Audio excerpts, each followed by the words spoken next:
Hey guys, I'm Amy. I'm Scott's wife, and he asked me to do a little video for you about finding foreclosure properties using the County Clerk of Court website.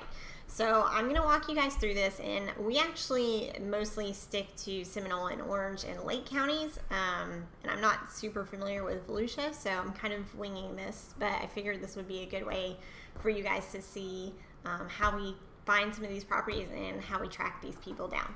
So first, you're just gonna obviously go to the Clerk of Court website. So you can just Google Volusia County Clerk of Court.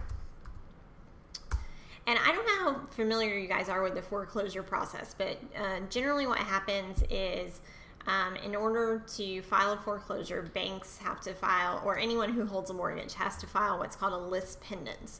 So basically that's what we're going to be looking for, is the lis pendens record. And that's how we're going to know those people have had a foreclosure filed against their property. Now, depending on when these lis pendences were filed, you may actually run into some of these people who have not actually been served yet.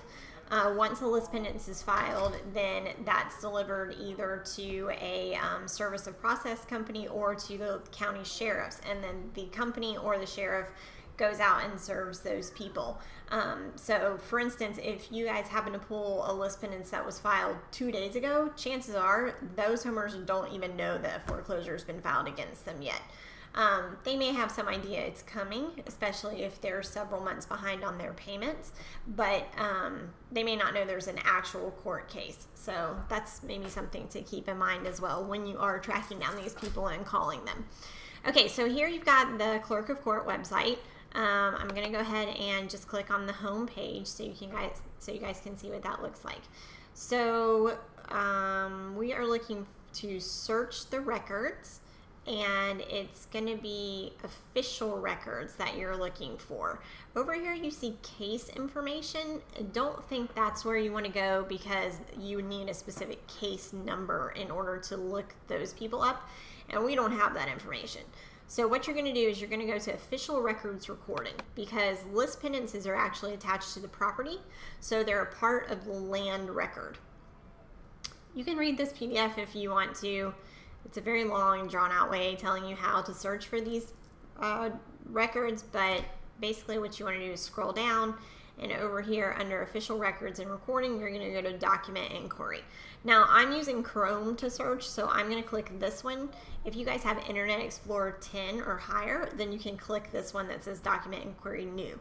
But since I'm using Chrome, I'm going to click the other one. And of course you have to accept it, basically saying you're not going to use this information in any way that's against the letter of the law. All right. This is what the search bar looks like. So you can search by name if you have it, which we don't, or you can search by document type. So for this application, we're going to search by document type. Now, I will say this. If you guys have a property that you've already found and you think it's a vacant, you can actually come here as well, and once you've searched the address on the property appraiser site and you've gotten the owner's name, you can come here and plug in the owner's name, and then that's going to tell you anything that's going on with the property. If they have code enforcement violations, or they have liens, or if they are in foreclosure. So you can kind of search several different ways, just depending on the amount of information that you have. In this case, we don't have information about the properties. We just want to find properties that are being filed foreclosure on. But again, you can kind of reverse search it if you do already have the homeowner's name and find out if they're in foreclosure. Just get a little more detail about the property that way. So under document type, I'm going to go ahead and scroll down to lis pendens, and I'm going to choose that. And just because I don't know how many of them there are going to be, I'm just going to search for a few days worth. So I'm going to search from July 7th through today, July 10th. Now, it's probably a good idea to at least every other day come in here and pull these lis pendences, because I don't know how it is in Volusia County, we're about to find out, but in Seminole County, there's generally 5 to 20 per day. And for whatever reason, Thursday and Friday seem to be like major filing days for court documents. So check it at least every other day. That way you don't just have this complete deluge of properties you need to look at every single day. Oh, hold on. I messed something up. Oh, apparently you have to put zeros in front of the sevens. Okay, so we're going to search. Okay. So you guys can see, these are all the list pendences that were filed between July 7th and July 10th. Now, this looks like a lot, but you'll notice if you're looking at the book and the page number here, this is all the same book and page number from the top all the way down to here.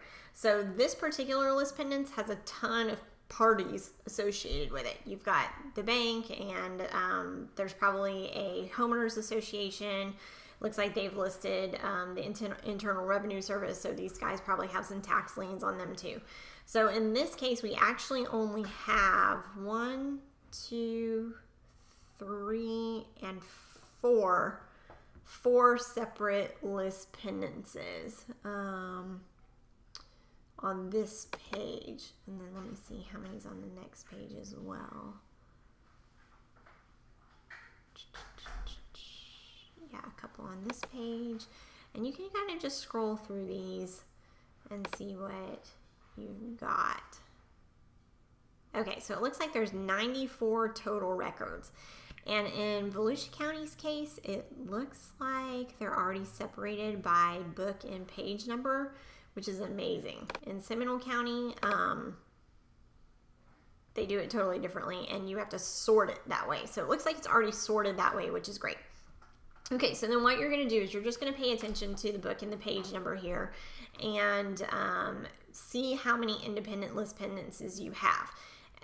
In this case, this is the big one. We'll go over here, and if you click this, it's going to give you a little PDF of the list pendants itself. We'll wait for it to decide to work. All right, so now we've got the list pendants. So the first defendant named is generally the owner of the property. In this case, it's Laura Leonardo.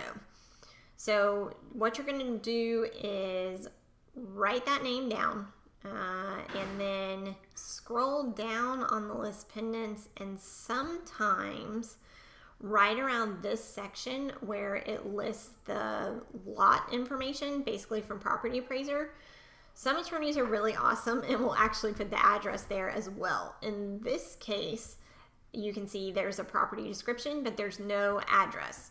So now we kind of still don't know what the address for this property is. We know it's owned by Laura Leonardo. So what we can do now is go to the Volusia County Property Appraiser website, and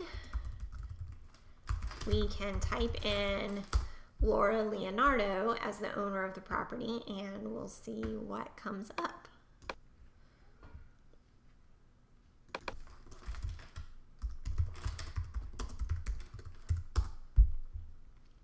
All right, so it looks like Laura Leonardo owns 3905 Tano, I'm assuming, Tano Drive in Ormond Beach. And you'll also notice here, this is the actual physical address of the property.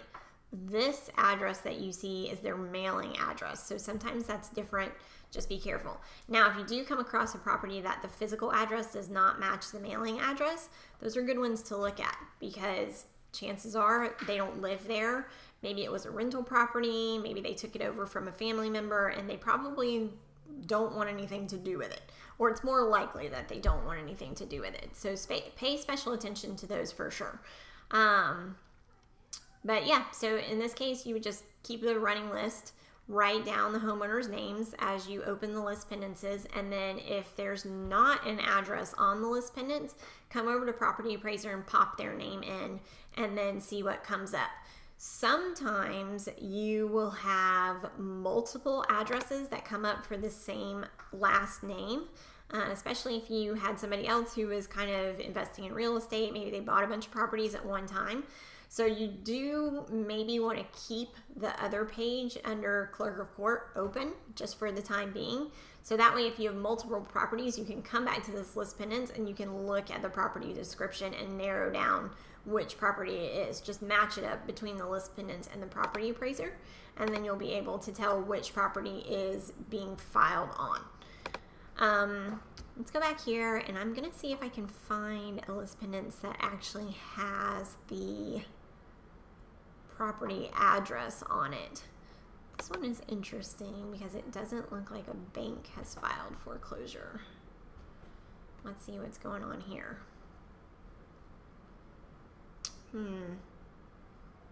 Oh, okay. This is an eviction suit. Okay, so then this is obviously something you guys don't care about.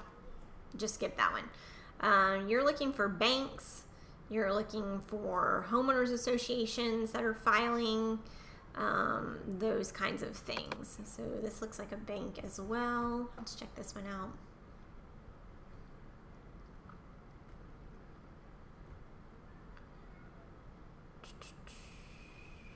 Yep. Okay, so this is a good attorney. You can see they've listed the property appraiser's description, and they've also listed the address. So they made this one a little bit easier for us. So you know automatically this one is 185 Boysenberry Lane in Daytona Beach, and chances are this Amal Fanous owns it. You can also cross-check that on Property Appraiser by just going to Property Appraiser, and instead of putting in the first name, obviously just put in the address. And then you will be able to search that way. So that's a good thing to do. Like I said, every couple of days, pull all these list pendances, see what's new, write those names down, write those property addresses down, and then use the tactics that Scott has already shown you, I'm assuming, to track down these owners and see if you can find a phone number. If you can't find a phone number, you can always send them a letter in the mail and say, hey, my name is so-and-so, I'm interested in purchasing your property at blah, blah, blah address. You know, give me a call, and then list your phone number. So those are good ways to find it. But basically between Property Appraiser website and the Clerk of Court website, you can find a ton of information. Now, there is one other way you can search for distressed properties on Clerk of Court, and that is to come up here, and instead of searching for a list pendants, you're going to search for final judgment. There's a couple different ones. Okay, I'm going to pull this one because I think this is the right one. Okay, so no data was returned. Okay, so that's probably not it then. Might be this final decree.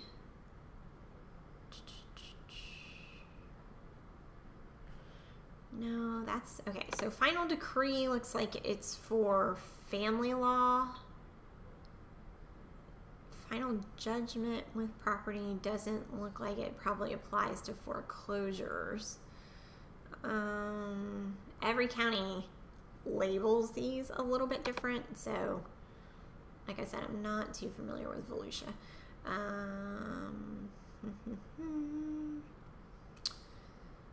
Okay, all these say state of Florida, so that looks like they're probably eminent domain cases. Where would it be? What you're looking for is basically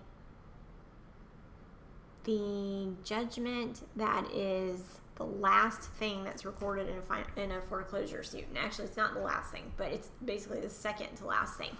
So once a foreclosure case has gone all the way through the court system, the bank will get what's called a final judgment. Once they get that judgment, they can set a sale date. And then once the property goes to sale, then a new certificate of title is issued. And at that point, the bank actually owns the property, or whoever purchases the property at auction or on the courthouse steps owns it. But in between a final judgment being issued and an actual sale of the property, you still have some room to work with those owners. So I'm trying to find out which one it would be. I feel like order is really, really, really vague, and there's going to be a ton of those. Just not seeing any bank names. Orders with real property. This might be it.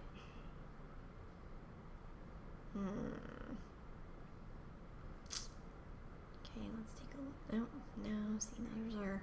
Okay, anytime you see this little caution thing, it means that for whatever reason you can't see it.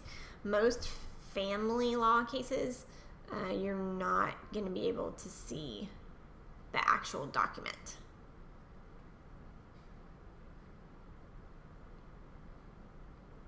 It's got to be this one. Sorry, guys. Yeah, I'm not exactly what it would be under. I'll tell you what I'm going to do. I'm actually going to give the clerk of court a call and ask them how they file their final judgments, under what document type, and then I will tell Scott to text you and let you know, but it doesn't look like it's these. But again, that's another way to look at it. Now, sometimes those people are more willing to walk away from a property because their house is about to get sold. Sometimes when you have people at the beginning and they're dealing with just a list pendants, they are a little more hesitant, or they just don't seem like they're in a hurry, because to them it's like, they still got 6 months to sit there, and in all honesty, maybe they do. So sometimes they can be a little more reluctant, but generally if you can track down the final judgment people, they're looking to do something if they haven't already even left the property. So sometimes that happens as well. But yeah, that's two ways to do it. Again, between property appraiser and clerk of court, you can get a lot of information on these people. And if you guys have any questions, text Scott and I can try and answer something if he doesn't know the answer. And like I said, I'll call Volusia County Clerk of Court here as soon as I'm done with this video, and see how they're filing their final judgments, because the couple that I'm looking under here, it doesn't look like that's what I'm looking for. So I will check and let you guys know. But anyways, that's that. Hope you enjoyed this video, and we'll talk to you guys soon.